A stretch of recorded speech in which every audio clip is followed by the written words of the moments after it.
৭৫ সীমান্ত গ্রাম কান্তি বিরুকে নামে উপলক্ষে রবিবার সন্ধ্যায় আগরতলা রবীন্দ্র শতবার্ষিকী ভবনে বাইসাইকেল র্যালির সাইকেলিস্টদের সংবর্ধনা জানানো হয়।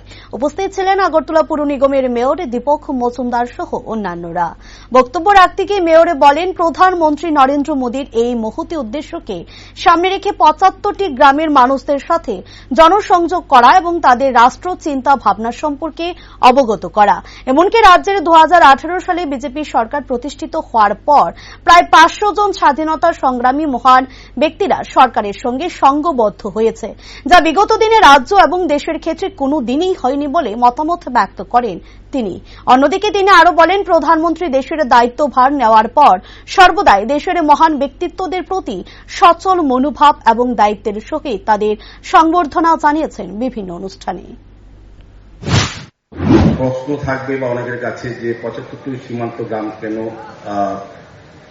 বাছাই করা হলো, সাইকেলের বা এই ধরনের অনুষ্ঠান তো বিভিন্ন গ্রাম থেকে হতে পারত, বিভিন্ন জায়গা থেকে হতো, আগেও হয়েছে। বিভিন্ন সংস্থা, সামাজিক সংস্থা, ক্লাব, সরকারি উদ্যোগে, যুবকের বিষয় দপ্তর উদ্যোগে এই ধরনের বহু প্রোগ্রাম খুব সফলতার সহিত আমাদের সরকার করে থাকেন, দপ্তর করে থাকেন। এখানে যারা অনেকে আধিকারিকরা আছেন বা যুক্ত আছেন সঙ্গে আমি জানি, তারা দক্ষতার সহিত এই কাজগুলি করে এসছেন এবং অনেক মানুষ অংশগ্রহণ করেছেন বিভিন্ন পর্যায়ে। কিন্তু সীমান্ত গ্রামকে বেছে নেওয়া হচ্ছে বিশেষ উদ্দেশ্যে। আমাদের প্রধানমন্ত্রীজি ৭৫তম আজাদী উৎসবে আমাদের দেশ দায়িত্ব নেওয়ার পর উনি ভেবেছেন যে আমাদের যে সীমান্ত গ্রামে যারা বসবাস করে, বিশেষ করে তাদেরকে রাষ্ট্রীয় চিন্তা ভাবনার সঙ্গে যুক্ত করা।